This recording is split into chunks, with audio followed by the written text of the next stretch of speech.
सबसे पहले बात करेंगे एलएसी की। एलएसी पर लगातार हालात तनावपूर्ण है और चीन लगातार घुसपैठ की कोशिश कर रहा है, लेकिन नाकामयाब बनाया है भारत की सेना ने। वो जानकारी हम आपको देंगे क्योंकि बैठकों का दौर लगातार जारी है और इस वक्त भी बैठक चल रही है, उसकी जानकारी हम आपको देंगे। क्योंकि लगातार जब हम बात करते हैं भारत चीन की, तो भारत चीन के बीच आज फिर से सैन्य स्तर की वार्ता हो रही है। बड़ी खबर, बड़ी अपडेट, तनाव कम करने की एक और कोशिश की जा रही है। कमांडर स्तर की बैठक लगातार जारी है। इस वक्त की बड़ी जानकारी चुशूल में होनी है। ब्रिगेडियर कमांडर लेवल की बैठक और भारत चीन के बीच आज फिर सैन्य स्तर की वार्ता है, जिसकी जानकारी हम आप तक पहुंचाने की कोशिश कर रहे हैं। क्योंकि तनाव कम करने की एक और कोशिश की जा रही है, क्योंकि बैठकों का दौर पहले भी जारी रहा जो बेनतीजा साबित हुई थी, लेकिन एक बार फिर बैठकों का दौर है। भारत और चीन के बीच ब्रिगेडियर कमांडर स्तर की बैठक होने जा रही है। बड़ी खबर, बड़ी जानकारी, क्योंकि चुशूल में जहां तक हम बात करते हैं तो ब्रिगेड कमांडर की बैठक होने जा रही है और लगातार ये बैठकों का सिलसिला जारी भी रहा। कहीं ना कहीं बेनतीजा ये साबित हुई, क्योंकि चीन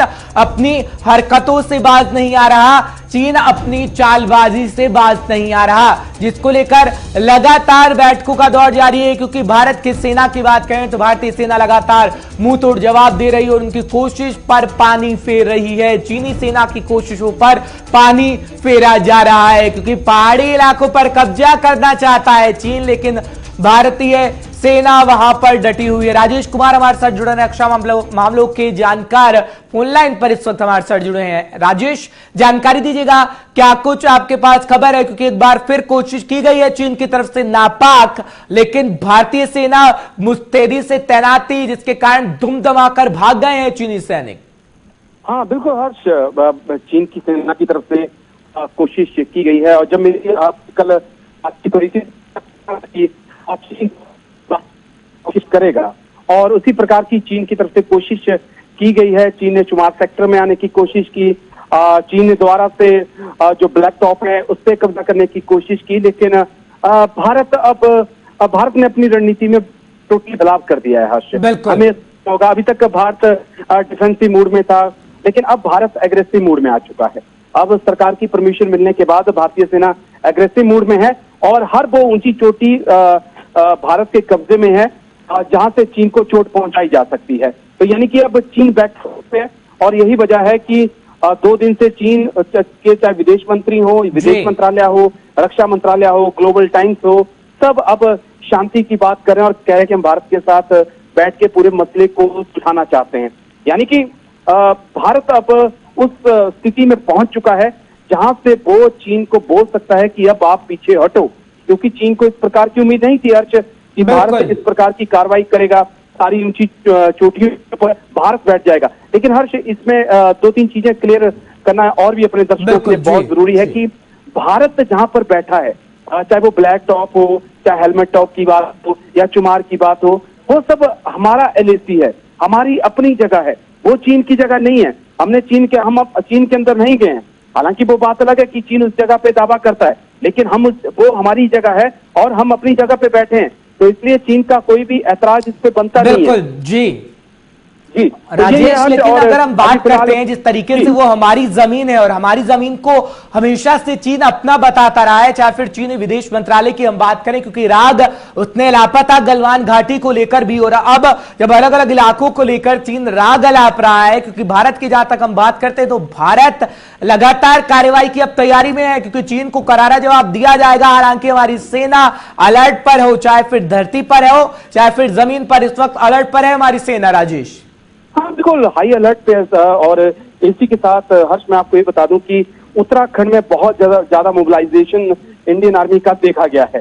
यानी उत्तराखंड में भी हालात जो है बिगड़ने लगे हैं और भारतीय सेना की बहुत जबरदस्त मोबिलाइजेशन जो है उत्तराखंड की तरफ देखी गई है। तो आप कह सकते हैं कि दोनों देशों की सेनाओं के बीच टकराव संभवतः हो सकता है, और अगर टकराव होता है तो भारत अपनी तरफ से बिल्कुल तैयार है चीन को किसी भी हरकत का जवाब देने के लिए। लेकिन उम्मीद है कि आज ब्रिगेडियर लेवल की जो बातचीत होनी है, ब्रिगेड कमांडर लेवल की, उससे उम्मीद है कि कुछ हल निकलेगा।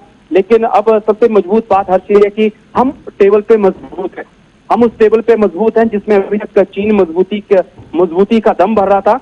अब हम उस टेबल पे मजबूत हैं और चीन के साथ नेगोशिएशन अगर करना होगा, पहले तो नेगोशिएशन नहीं करना चाहिए, क्योंकि मतलब बनता नहीं है नेगोशिएशन का चीन के साथ, लेकिन अगर करना होगा तो बराबरी की टक्कर हर्ष होने वाली है। बिल्कुल, लेकिन बात हम ये भी एक अपडेट मिल रही है राजेश, क्योंकि आर्मी चीफ म्यांमार के दौरे पर जाने वाले थे, लेकिन आर्मी चीफ का म्यांमार का दौरा भी टल गया है, क्योंकि एक तरफ रक्षा मंत्री रूस जा रहे हैं और आर्मी चीफ का म्यांमार दोनों ना जाना बड़ी सारी बातों को दर्शाता है, क्योंकि बैठकों का दौर तो चलता रहा, लेकिन बैठक से नतीजा क्या निकला वो जगजाहिर है। राजेश, हाँ बिल्कुल, बैठकों से कोई नतीजा हर्ष उम्मीद नहीं करनी, मेरी बैठकों से कोई नतीजा निकलेगा। ये जब कल मेरी बातचीत हो रही तो ये शतरंज का खेल इस वक्त चल रहा है भारत और चीन के बीच में।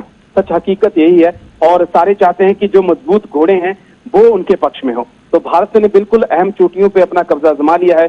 आर्मी चीफ ने म्यांमार जाना था, लेकिन जब देश में इतनी टेंस हालत हो, आपकी सेना अग्रिम मोर्चे पे तैनात हो और किसी भी वक्त कुछ भी हो सकता है, उस वक्त आर्मी चीफ कभी नहीं चाहेंगे कि वो म्यांमार जाएं या वियतनाम जाएं।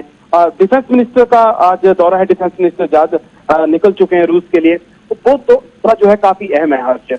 बिल्कुल राजेश, एक और बड़ी खबर भी मिल रही है, क्योंकि जानकारी हम लगातार बता रहे हैं राजेश, क्योंकि जब नेपाल की बात करते हैं, नेपाल भूटान की जो सीमाएं लगती हुई हैं वहां पर सैनिकों की तैनाती को बढ़ाया गया है। अलर्ट रहने को तो पहले से ही कह दिया गया था, लेकिन सैनिकों की तैनाती उधर भी बिठाई गई है, ये जानकारी भी मिल रही थी राजेश।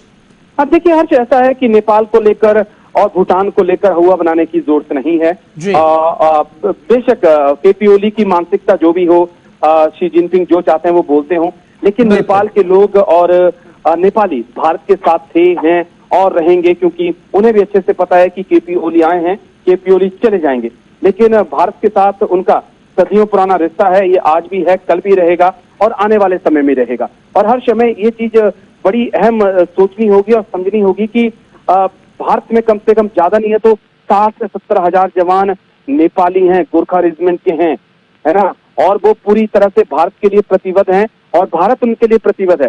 तो नेपाल की तरफ से कोई खतरा नहीं है, भूटान का से भी कुछ ये नहीं है।